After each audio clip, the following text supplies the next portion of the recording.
Welcome back, Stassa23 here, back again with some knife therapy, and today we're going to do a quick first impressions of the Bareknuckle 7777.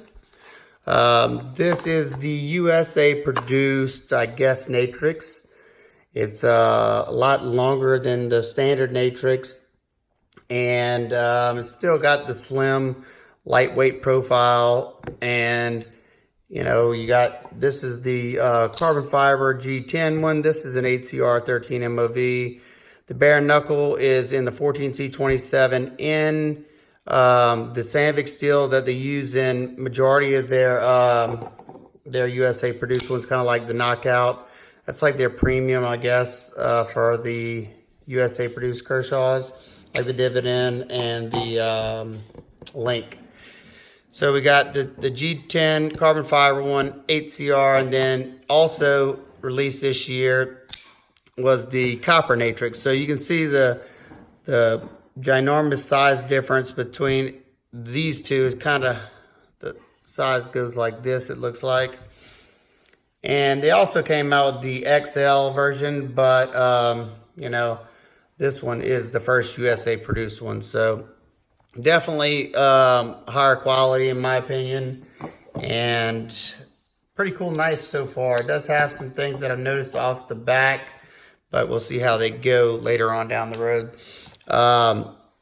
Real quick, we got this nice Kershaw stone wash on there, nice insinuated top swedge over the top. You do have some jimping. It's, I would say, mild traction. It's not really that grippy, which is fine with me. I don't really like jimping. The grinds are fairly even. It is a little off here in the front. It's not even really that noticeable. Not something that bugs me on this price point. I think this was $69 if I'm not mistaken. It has their subframe lock, just like you see on the Knockout here. And kind of like when the Knockout was brand new, the texture on this is pretty grippy, kind of like, it almost feels like a new Sabenza, that grippiness. It's aluminum handles. I think this is a steel, yeah, this is a stainless lock face. You got a deep carry pocket clip. You got a captured pivot from the back right here. A semi-decorative pivot up here, pretty nice. Came dead centered. Just like I said, most of the USA produced Kershaws are usually high quality. You got a floating style backspacer that is FRN, I'm pretty sure. This is riding on the KVT system, and as you can see, you have the pocket right there, the landing pad as I call it.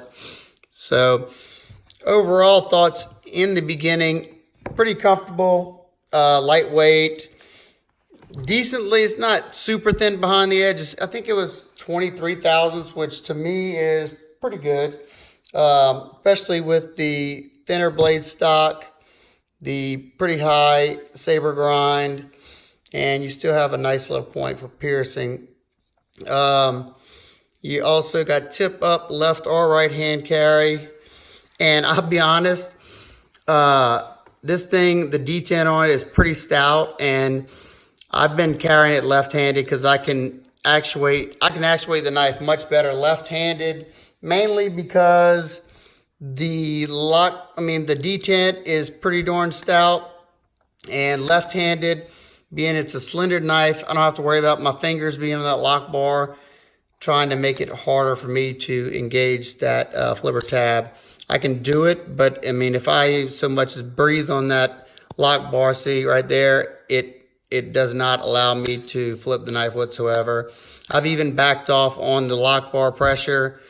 The lock bar pressure is good, very, very smooth out of the gate. Another thing that I noticed on mine, and this is just one sample out of a bunch, is it didn't come that sharp. I don't think, yeah, I got some paper. Let me grab some paper real quick, which is, you know, not a big deal for me because I can sharpen it, but for the average person, you'd want your knife sharp, but look, it's not gonna even bite into this paper. Okay, got it started right here. Let's see. See, I can't get it to bite Look, I mean, that edge, it's not cutting me. The edge is rounded over, and I got a burr on this side of the knife from here to here. There's a burr on there. Like I said, nothing that I can't fix, but, you know, it's something you definitely would like to see out of the box. My overall thoughts, I think it's going to be a win for Kershaw. Well made. We'll see how it holds up in the long run. There's your marking. You got the USA and the flag right there. There's your patent on the sub lock, the subframe lock. And I'm going to call Miss Stassa23 over here to give me her opinions on what she thinks about this knife. And I'm also going to find out what she thinks it costs. Go ahead. Even though she doesn't want to do this video, I dragged her on over. So Miss Stassa23, what do you think about that knife? Huh? I think that it's very easy to grip. And what do you mean by that? It's got grip to it? It's got grip to it. It's easy to hold. It's easy to hold. It's comfortable. Comfortable. Come on. I don't know. What else? Okay. What do you think? How much do you think that thing costs? And don't just give me a crazy number because you think all my stuff's expensive or something. I don't know. Good Lord. We have it is produced, so many. I have no idea. It is produced in the U.S. Like this guy right here, that's Chinese produced, which we all know if it's produced in China, it's usually a good bit cheaper. That is produced in the U.S. by them. Come on, you gotta look. $159. Ooh, wow. No. I think it was $69. So, okay, but look, this is the smaller, this is basically the smaller Chinese version. Which one of these two would you like better? That's copper. I like the copper better. You like it because it looks cooler or because it's smaller?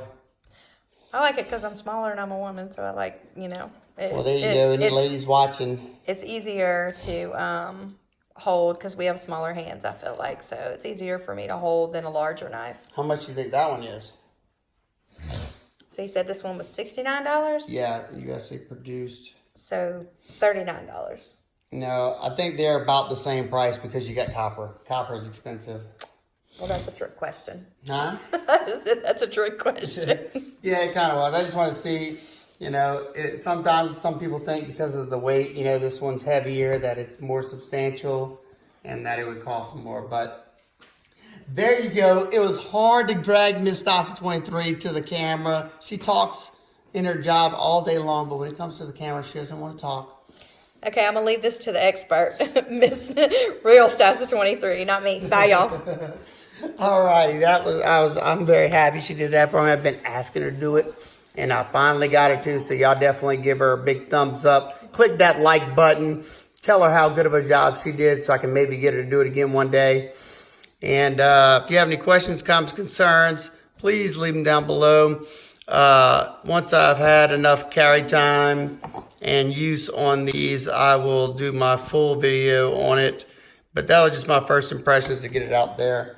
Hope everybody's having an absolute wonderful day, and I'll see you on the next one. Peace.